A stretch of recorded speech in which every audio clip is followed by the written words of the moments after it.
Hi மக்களே, கதைப்போமா? So first எனக்கு ஒரு ரூமர் வந்தது. என்னென்னா, விஜேஎஸ் அவர்கள் நான் இந்த ஹோஸ்டாக இல்லை, நான் விலகிக்க போகிறேன் அப்படின்னு முடிவு பண்ணிட்டதாகவும், மறுபடியும் கமல்ஹாசன் அவர்களையே மறுபடியும் கூப்பிடுறாங்க, ஹோஸ்டாக திருப்பி கம்பேக் கொடுக்க போகிறாருன்னு அப்படின்னு சொல்கிறாங்க. பட் அது எதுவரை உண்மைன்னு தெரியல. ஆனால் விஜேஎஸ் யோசிப்பாருன்னு கண்டிப்பாக நினைக்கிறேன். எப்படி கண்டஸ்டன்ஸில் நந்தினி ஒரு ஆர்ப்பாட்டம் பண்ணிட்டு வெளியில் போயிட்டாங்களோ, எல்லா கண்டஸ்டன்ஸுக்கிட்டே கூட இருந்தே, அந்த மாதிரி விஜேஎஸ் வாரம் எல்லாருக்கும் அறிவுரையும் சொல்கிறாரு, நல்ல மெசேஜ் அட்வைஸ் பண்ணுறாரு, மெசேஜை நல்லா அழகாக சொல்கிறாரு, கன்வே பண்ணுறாரு. வெளியில் மக்கள் என்ன நினைக்கிறாங்கன்னே சொல்லிடுறாரு. ஆனாலும் உள்ளே இருக்க கண்டஸ்டன்ஸுங்க திருந்துற மாதிரி இல்லை. அநேகமாக அவரே வெளியில் போனாலும் போயிடுவாருன்னு எல்லாரும் பேசிக்கிறாங்க. பட் அது எதுவரை உண்மைன்னு தெரியல. அதுக்கப்புறம் பிக் பாஸ் பார்த்திங்கன்னா நம்ம வேலையை செய்கிறாருன்னு நினைக்கிறேன். அவரே ரிவ்யூ பண்ணுவார் போல். நேற்று பார்த்திங்கன்னா கண்டஸ்டன்ஸ் அவங்கவுங்க என்னென்ன பண்ணுறாங்களோ அப்பப்போவே லைவாக கமெண்ட் கொடுத்தாரு, பார்த்தீங்களா?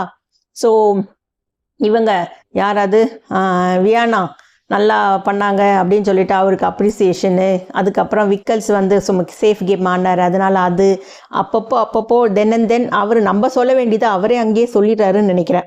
பார்ப்போம். அதுக்கப்புறம் ஜஸ்ட் இந்த வீக்கில் பார்த்தீங்கன்னா இந்த ட்ரெஸ் கோடு பற்றி ஒரு பிரச்சனை வந்தது. சட்டை போடாமல் திவாகர் ரீல்ஸ் பண்ணாங்கன்னு எல்லாரும் அப்ஜெக்ட் பண்ணாங்க. ஏன்னா ஒரு பெரிய சண்டே நடந்தது. அதுக்கு திவாகரும் வாய விட்டார். அந்த ஹக் கல்ச்சரை பற்றி சொல்கிறது என்னென்னா, உலகமே பார்க்கக்கூடிய ஒரு ப்ரோக்ராமில் அந்த மாதிரி திவாகர் ஷர்ட் இல்லாமல், அதுவும் இல்லாமல் ட்ரெஸ் கோடுன்னு சொல்லிட்டு பிக் பாஸ் ஒரு யூனிஃபார்ம் கொடுத்துருக்காரு. அப்போ அது மாதிரி பண்ணுறது தப்பு தான். பட் ட்ரெஸ் கோடுன்றது ஆண் கண்டஸ்டன்ஸ்க்கு மட்டும் இல்லைங்க, பெண்ணுக்கும் தானே. அங்கே ட்ரெஸ் கோடு ஏதாவது இருக்குங்களா? நம்ம ஏதாவது வாய் திறக்க முடியுமா? அது என்ன, ஆணுக்கு பெண்ணுக்கு ரெண்டு பேருக்குமே ட்ரெஸ் கோடுன்னு ஒன்று இருக்கணும் தானே. அது எப்படி இவங்கள மட்டும் சொல்லிவிட்டு அவங்கள ஒன்றுமே சொல்கிறதில்ல? இதெல்லாம் இன்டைரக்டாக பார்த்துட்டு தான் அவர் பிக் பாஸ் பேசாமல் இவங்க ட்ரெஸ் கோடுன்னு சொன்னால் அது வேறு லெவலில் போயிடும், இல்லை வேறு மாதிரி போயிடும் அப்படின்னு சொல்லிட்டு எல்லாருக்கும் ஒரு யூனிஃபார்மை போட்டு முடிச்சிட்டாருன்னு நினைக்கிறேன். அப்போ கூட பாருங்கள், பாரு எல்லாரும் சின்ன பசங்க கூட அப்போ ஷர்ட் போட்டுன்னு அழகாக டீசெண்டாக இருந்தாங்க. பாரு அதை எடுத்து முடி போட்டுக்கிட்டு சுற்றிட்டு இருந்தாங்க. கரெக்டுங்களா? ஸோ ட்ரெஸ் கோட் இருக்கணும். But it should be same for both மேல் as well as female contestants. கரெக்டுங்களா? அதுக்கப்புறம் யார் அந்த பையன், அந்த டாஸ்க் கொஞ்சம் நல்லா தான் இருந்தது. ஆனால் ரொம்ப வேஸ்ட்டாக சொன்னது அரோரா. அதை நினைக்கிறேன் அவங்க 2 வீக்ஸ் பிஃபோரில் இன்னும் அதுலேருந்து வரலன்னு நினைக்கிறேன். ஏன்னா அவங்க சொன்னது பாரு, அதுக்கப்புறம் Divakar and then Kalaiyarasan. So இந்த 3 பேருடைய காம்போ நம்மளுக்கு ஃபஸ்ட் வீக்கில் தான் பார்த்தோம். கரெக்டுங்களா? அவங்க இப்போ இந்த வீக்கில் சொல்கிறாங்க. ஸோ அப்பயே தெரியுது அவங்க எந்த அளவுக்கு எல்லா இடத்துலையும் இன்வால்மெண்ட்டில் இருக்காங்கன்றது. ஸோ அது ஆனால் செல்லாக்குட்டி யாரது, வியானா, எக்ஸலண்ட்.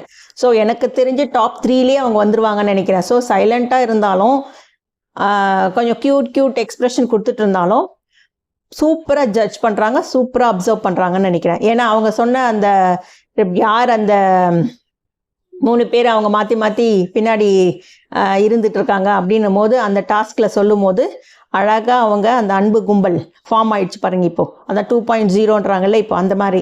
அதான் யார் அது, கனி, அதுக்கப்புறம் கலைராஜ், அதுக்கப்புறம் எஃப்ஜே. ஸோ இவங்க 3 பேரையும் அவங்க சொல்லும் போது அவங்க 3 பேருமே அதை அப்ஜெக்ட் பண்ண முடியாது. ஸோ அந்த அளவுக்கு அழகாக ஃப்ரேம் பண்ணி சென்டென்ஸ் பண்ணி சொன்னாங்க.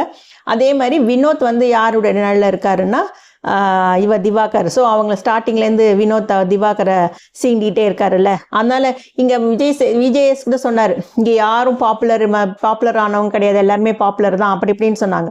ஸோ அது கரெக்டுங்க. ஆனால் அப்படி இருந்தால் அவங்க உள்ள எல்லாருக்கும் அந்த இது கொடுத்துருக்காங்க பாருங்க. அப்போ அந்த இடத்துல திவாகர் தானே அங்கே பேர் எழுதி கொடுக்கணும். ஏங்க வாட்டர்மில்லன் ஸ்டார்ன்னு கொடுக்கணும்?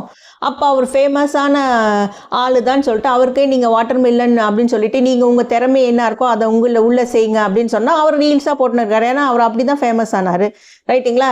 எஃப்ஜே அது வாயில் டிச்சுக்குன்னு நீங்கள் நம்புறீங்க, அதே தான் அவன் பண்ணிகிட்டு இருக்கான். கானா வினோத் பாடிட்டு இருக்காரு. அதுவும் இவ்வளோ நாள் அவர் பாடின மாதிரி எனக்கு தெரியல. திவாகரை வேணும்னே வெறுப்பேற்றணும் அவரது ரீல்ஸ் எதுவுமே ரீச் ஆகக்கூடாதுன்னு சொல்லிட்டு வேணுன்னே பண்ணிக்கிட்டு இருக்காரு. ஸோ அதெல்லாம் கொஞ்சம் தவிர்த்துருக்கலாம். பாரு சொன்ன மாதிரி அந்த அவர் வந்து டங்கை கண்ட்ரோல் பண்ணுறாராமா. ஏதோ கொஞ்சம் இவ சொன்னா பாருங்க, பாரு குரலி வித்தெல்லாம் காமிச்சாரு அப்படின்னு சொன்னார். அது என்னவோ கரெக்டு தான்.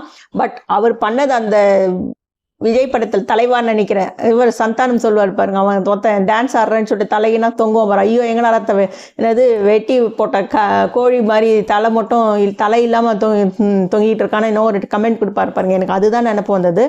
ஸோ அது வந்து ஒரு டேலண்ட்டு தான். பட் அதை தவறான இடத்துல அவர் செய்ததுனால அதனுடைய எஃபெக்ட் போயிடுச்சு. ஸோ அது வந்து எஃப்ஜே ஏன் அப்படி பண்ணாருன்னு தெரியல. அவர் பாடி லாங்குவேஜ் உண்மையிலே சொல்கிறேன் ரொம்ப இரிட்டேட் ஆகுது. அது எப்போ தான் அவன் நிறுத்திக்க போகிறான்னு தெரில. அதுக்கப்புறம் கமருதீன் ஒவ்வொரு வாரமும் ஏடாகுணம் பண்ண மக்கள் அவரை கண்டுக்கிறதே இல்லைன்னு நினைக்கிறேன். ஸோ லாஸ்ட் டைம் ஒன்றும் பண்ண முடியாது, ஏன்னா அவர் வந்து நாமினேஷனே இல்லை. பட் அவர் என்ன செய்தாலும் மக்கள் ஒன்றும் சொல்ல மாட்டாங்க அப்படின்ற ஒரு தைரியமாக என்னன்னு தெரியல, ரொம்ப பண்ணுறார். என்னது என்ன வேணா ஆகட்டும், அது என்ன ஒரு பாட்டு பண்ணார் பாரு, எனக்கு ராஜாவா நான் அந்த பாட்டு ஒரு டான்ஸ் ஆனார் பாருங்க. அது ரொம்ப இரிட்டேட்டிங்காக இருந்தது.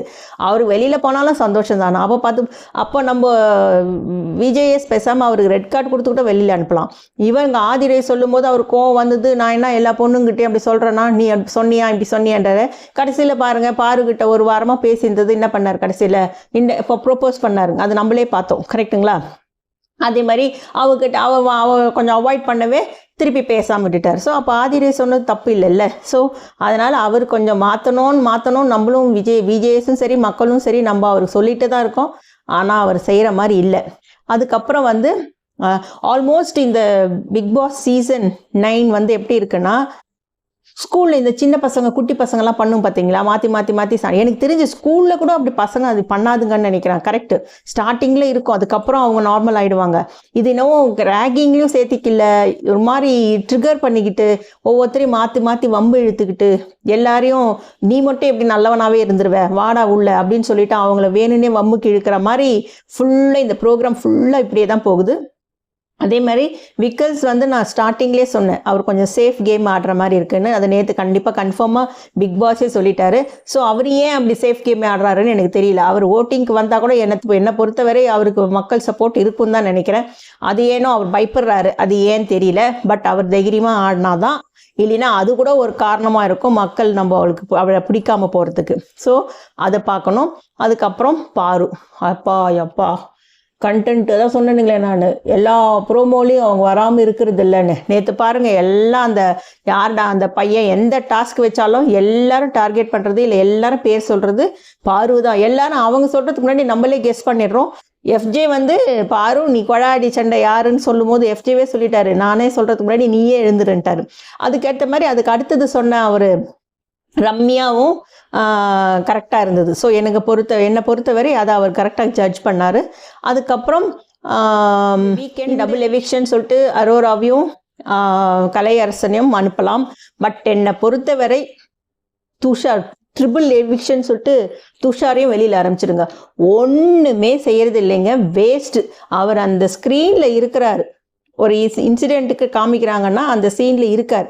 ஆனால் அந்த ஸ்க்ரீனில் அவர் என்ன பண்ணிட்டு இருக்காருன்னா அரோரா கிட்ட தான் பேசிகிட்டு இருக்காரு. ஸோ அதுக்காக அவர் போனார். எனக்கு ஒன்றும் புரியல. ஃபஸ்ட்டு வீக்கே அவர் தான் கேப்டன் ஆனது.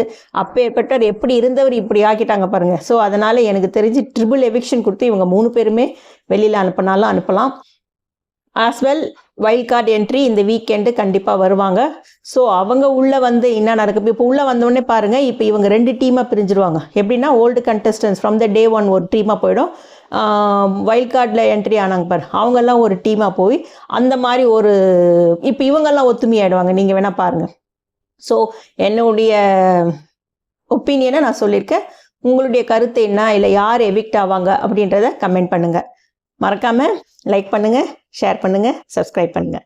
டேக் கேர், பாய்.